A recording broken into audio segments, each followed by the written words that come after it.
بسم الله الرحمن الرحيم. سعادة الدكتور عبد الرحمن العور، مدير عام الهيئة الاتحادية للموارد البشرية الحكومية. أصحاب السعادة، السادة الكرام، السلام عليكم ورحمة الله وبركاته. Please join me in welcoming Mr. Tariq. Today is about 10x thinking. Today is about our brain. Today is about our memory. And today is about humanity and heart. So over the last 10,000 years, there have been various revolutions. And the revolutions of the mind and how thinking has changed. Because you are HR professionals. You are working and looking after over 100,000 people. I'm going to request you to close your eyes for about 10 seconds. And I'm going to throw a word at you. And when I throw that word, just close your eyes and just think about that word. Just that word and the connections and the associations of that word. And the word is banana. Think of a banana. Think of Moza. Any suggestions? What did you see, sir? He actually confused me. Monkeys? You saw monkeys. What did you see, madam? Hungry. You're hungry. You just had breakfast. Come on. Did anyone in this room saw a little computer printout coming from your head reading B-A-N-A-N-A? Nobody. Because that's not how our brain works. Our brain works in color, and our brain works in images. And we think in black and white and through linear thinking. So this is what we think about when we think of bananas.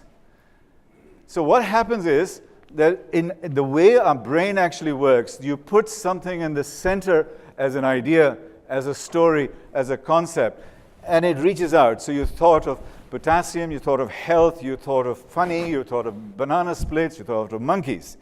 This is how our brain works. So you give a central idea to the brain and explodes from the middle. And how are we taught? We are taught to write like this in a linear fashion. But our brain works like that. So our brain is struggling and working over time just to understand what the hell is going on. Brain connects any idea that you give it. So you take a new strategy or a new HR policy. You put the policy in the middle, and then you go out from there. You imagine things, of how you're going to reach people. You connect and associate things. You connect the dots. And this, ladies and gentlemen, is the human language. The future of jobs is going to be like this. I want to buy one of these as soon as it's available because everything is getting done. Robots are basically taking our jobs, and this is Amazon. The only thing missing here is people, and this is happening. So the number one job in the United States is what? Truck drivers. Number one job. And all of these states, there's truck drivers. And now, watch what I do.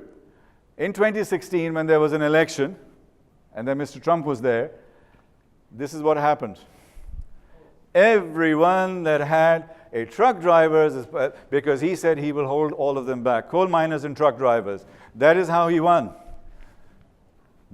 So society is changing, politics is changing, work is changing because they are going to lose their jobs. Last thing, who's in control? Robots or us?